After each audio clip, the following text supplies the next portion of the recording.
వందే మాత్రం. నేను మీ journalist Navata. Welcome to R Political. ప్రేమ, పెళ్లి, క్షణికావేశాలు, జీవితాలు సర్వనాశనం చేసుకోవడం ఈ మధ్యకాలంలో సర్వసాధారణంగా కల్పిస్తోంది ఈ సమాజంలో. ఇలానే యూట్యూబర్ వైష్ణవికి సంబంధించి కూడా హత్య కేసులో విస్తుపోయే వాస్తవాలు వెలుగులోకి వచ్చాయి. తల్లిదండ్రులను కాదనుకొని ప్రేమించిన వాడిని పెళ్లి చేసుకొని వెళ్ళింది. 2 సంవత్సరాల జీవితంలో భర్తే తన జీవితంగా బ్రతికింది. ఇక చిన్న చిన్న గొడవలు పెద్ద అగాధాన్ని సృష్టించాయి ఇద్దరి మధ్య. అది ఎక్కడి దాకా వెళ్ళిపోయింది అంటే తన భార్యను కత్తితో పదే పదే పదే పదే పొడిచి తనలో ఉన్న కోపాన్ని తగ్గించుకునే స్థాయికి వెళ్ళిపోయింది. 5 నెలల గర్భంతో వైష్ణవి నిండు ప్రాణాన్ని వదిలేసింది. అంటే ఇక్కడ తప్పెక్కడ జరుగుతోంది? ఒక మనిషి అంత కోపోద్రేకానికి ఎందుకు వెళ్తున్నాడు?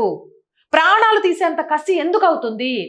ప్రేమ పేరుతోటి సాధిస్తుంది ఏంటి? ఇది ప్రతి ఒక్కరూ తెలుసుకోవాల్సిన అవసరం ఉంది. యూట్యూబర్ వైష్ణవి దారుణ హత్యకు గురైంది. ఆమె గర్భవతి అని కనికారం కూడా లేకుండా దాడి చేసి పొడిచి పొడిచి చంపేశాడు భర్త. ఈ ఘటన తెలంగాణలోని జగిత్యాల జిల్లాలో వెలుగులోకి వచ్చింది. అసలు వైష్ణవి హత్య వెనుక కారణాలేంటి, ఫ్యామిలీ సమస్యల మరేమైనా ఉన్నాయా అని దీనికి సంబంధించి చాలా ఎంక్వైరీ కూడా నడిచింది. ఈ విషయంలో బయటకు వచ్చిన విషయాలు ఏంటంటే జగిత్యాల జిల్లా కోరుట్ల మండలం మాదాపూర్ గ్రామానికి చెందిన వైష్ణవి యూట్యూబ్ ద్వారా తనకంటూ ఓ ఇమేజ్ క్రియేట్ చేసుకుంది. ఇదే క్రమంలో కోరుట్ల పట్టణానికి చెందిన హరిబాబుతో ఆమెకు పరిచయం ఏర్పడింది. ఆ తర్వాత ప్రేమించింది. చివరికి వివాహం చేసుకున్నారు. ఈ పెళ్లికి అబ్బాయి తల్లిదండ్రులు ససేమిరా అన్నారు. తాను ఆమెను పెళ్లి చేసుకుంటానని తెగేసి చెప్పాడు. తల్లిదండ్రుల నుంచి వేరుపడి కోరుకున్న ప్రియురాల్ని పెళ్లి చేసుకున్నాడు. ఆ తర్వాత అమ్మాయి ఇంట్లోనే కాపురం కొనసాగిస్తున్నాడు. ఇదంతా జరిగి 2 ఏళ్లయింది. హాయిగా సాగుతున్న వైష్ణవి సంసారంలోకి ఒక్కసారిగా కలతలు మొదలయ్యాయి. నిజంగా మనం ప్రేమిస్తే పెద్దలను ఒప్పించి పెళ్లి చేసుకోవాలి. లేదా పెళ్లి చేసుకున్న తర్వాత పెద్దలకు మన ప్రేమను అర్థమయ్యేలాగా చెప్పాలి. వాళ్ళ ఆస్తి మీద లేకపోతే వాళ్ళకున్న సొమ్ము మీద ఆశపడకూడదు.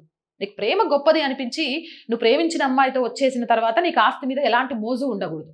వైష్ణవి విషయంలో కూడా అలానే జరిగింది. యూట్యూబర్గా తనకంటూ ఒక గుర్తింపు తెచ్చుకున్న క్రమంలో ఒక వ్యక్తితో పరిచయం అయింది. ఆ వ్యక్తికి సంబంధించి ఆ పరిచయం కాస్త హరిబాబు ప్రేమగా మారింది. ప్రేమతోటి పెళ్లి చేసుకోవాలనుకున్నారు. అబ్బాయి వాళ్ళ ఇంట్లో వాళ్ళు ఒప్పుకోలేదు. వైష్ణవి కుటుంబం ఒప్పుకోవడంతో పెళ్లి చేసుకుని వైష్ణవి ఇంట్లోనే ఇల్లరికపు అల్లడిగా ఉంటున్నాడు. అలా 2 సంవత్సరాల నుంచి సాఫీగా సాగిపోతుంది వీళ్ళ కాపురం. ఈ నేపథ్యంలో వైష్ణవి 5 నెలల గర్భవతిగా కూడా ఉంది. అప్పుడే ఒక పెను తుఫాన్ అనేది సంభవించింది. ఆ పెను తుఫాను ఏంటి అంటే హరిబాబు ఇంట్లో ఆస్తి తగాదాలు. పైసా నువ్వేం చేస్తావంటే కొడుకును తల్లిదండ్రుల్ని విడదీస్తా, భార్యాభర్తల మధ్య గొడవ పెడతా, అన్నదమ్ముల మధ్య చిచ్చేస్తా, నా అనుకున్న వాడిని కూడా నలిపేస్తా అని చెప్పిందట. అట్లనే 2 సంవత్సరాలు ముందు ప్రేమించి 2 సంవత్సరాలుగా భార్యతో తన జీవితాన్ని కొనసాగిస్తూ తన వంశాన్ని ఉద్ధరించే బిడ్డను గంటుంది అని తెలిసినా కూడా వైష్ణవిని అంత దారుణంగా చంపడానికి కారణం ఆస్తి తగాదాలు. పైసా ఇలాంటి తగాదాలనే పెడుతుంది. డబ్బు మనకు అవసరం ఎప్పటి వరకు అంటే మనం జీవించడానికి, అంతేగాని కోట్లు కూడబెట్టడానికి, ఎదుటోళ్ళ నుంచి రాక్షసంగా లాక్కోవడానికి, ఇంకో దానికి క్రూరత్వానికి డబ్బు కారణం కాకూడదు. అత్యాశ మనిషిని ఏ దాష్టికాలకు తీసుకెళ్తుంది అని చెప్పడానికి ఇది ఒక ఉదాహరణగా కూడా మాట్లాడుకోవచ్చు. ఈ క్రమంలో ఏం జరిగిందో తెలియదు. గత రాత్రి హరిబాబు వైష్ణవి మధ్య జరిగిన చిన్నపాటి గొడవ మొదలైంది. అది తారాస్థాయికి చేరింది.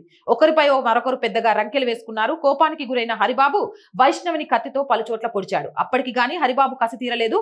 మంగళవారం ఉదయం నిందితుడు పోలీస్ స్టేషన్కి వెళ్లి లొంగిపోయాడు. కళ్ళ ముందు కన్న అమ్మాయి ఈ విధంగా చూసి తల్లిదండ్రులు కన్నీరు మున్నీరయ్యారు. ఏం లాభం? అంత ఇద్దరు గొడవ పడుతుంటే పెద్దవాళ్ళు అక్కడ ఏం చేశారు? అంటే వాళ్ళ ఇంట్లో ఉన్నప్పుడు ఈ గొడవ జరిగిందా? వాళ్ళు లేనప్పుడు పొడిచి చంపాడా? అసలు ఇంట్లో పొడిచి చంపుతుంటే ఒక మనిషి అరుపు బయటకు వస్తుంది, మరి చుట్టుపక్కల వాళ్ళకి వినబడలేదా? ఏం జరిగింది? మంగళవారం హరిబాబు తానంతట తానే వెళ్ళి పోలీస్ స్టేషన్లో లొంగిపోయినట్టుగా తెలుస్తోంది ఇవాళ ఉదయం. ఏదేమైనా ఒక విషయాన్ని చాలా క్లియర్గా గుర్తుపెట్టుకోండి. కోపం, ఆవేశం ఇవి మనిషిని ఇలా సెకన్లలో మృగంగా మార్చేస్తాయి. కాబట్టి వాటికి ఎంత దూరంగా ఉంటే అంత ఆనందంగా ఉంటాం. నెంబర్ 2 పైసా, డబ్బు విషయంలో అత్యాశ అనేది ఎప్పటికీ మంచిది కాదు. నెంబర్ 3 ఆడపిల్లలకు చెప్తున్నాను, ప్రేమ అనేది తల్లిదండ్రుల మీద ఉండే ప్రేమే గొప్పది. తల్లిదండ్రులు మన మీద చూపించే ప్రేమ మాత్రమే గొప్పది. మిగిలిన ఏ ప్రేమ అయినా సరే కొన్నాళ్ళ వరకే. ఆ తర్వాత నీకు కష్టం వస్తే హక్కును చేర్చుకునేది కూడా తల్లిదండ్రులే. కాబట్టి అబ్బాయి అయినా అమ్మాయి అయినా తల్లిదండ్రులను రెస్పెక్ట్ చేయండి. మీ ప్రేమ నిజంగా బలమైంది అయితే వాళ్ళు ఖచ్చితంగా ఏదో ఒక రోజు ఒప్పుకుంటారు. ఒప్పుకునేదాకా వెయిట్ చేయండి. వెయిట్ చేసి పెళ్లి చేసుకున్న తర్వాత ఎంత ప్రేమగా ఎంత కష్టపడి పెళ్లి చేసుకున్నారనే విషయాన్ని గుర్తు చేసుకొని జీవితాంతం సుఖంగా బ్రతకండి. అంతేగాని క్షణికావేశాలతో జీవితాలను నాశనం చేసుకోకండి. ఏదేమైనా హరిబాబు చేసింది ముమ్మాటికి తప్పే. ఎంత కోపం ఉన్నా ఒక మనిషిని చంపకూడదు, అది 5 నెలల గర్భవతిని. నిజంగా ఇది దాష్టికమని అనాలి. మీరేమంటారు? మీ అభిప్రాయం ఏంటి? కామెంట్ సెక్షన్ లో పెట్టండి. మోర్ వీడియోస్ కోసం ఛానల్ వెంటనే సబ్స్క్రైబ్ చేయండి. అండ్ రోజు చెప్తుందేనండి, R group of channels, R Voice, R Political, R Sanskriti, 3 మన ఛానల్సే. So please subscribe our channels. Content బాగుంది అనిపిస్తే లైక్ చేయండి, షేర్ చేయండి. ఆర్థికంగా మీరు చేసే ప్రతి రూపాయి సహాయం కూడా ఈరోజు ఆర్ గ్రూప్ ఆఫ్ ఛానల్స్కి చాలా చాలా అవసరం. సో ప్లీజ్ సపోర్ట్ చేయండి. ఆర్థికంగా చేయాలి అనుకుంటే సబ్స్క్రిప్షన్ పక్కనే జాయిన్ అనే బటన్ ఉంది. 1 to 5 లెవెల్స్ ఉన్నాయి. ఏదో ఒక లెవెల్లో సపోర్ట్ చేయండి. లేదా స్క్రీన్ మీద గూగుల్ పే, ఫోన్ పేతో పాటు అకౌంట్ డీటెయిల్స్ ఉన్నాయి. మీకు తోచిన సహాయాన్ని అందించండి. వ్యాపార ప్రకటనల కోసం 8328 500 576 నెంబర్ని సంప్రదించండి. జై హింద్, జై భారత్.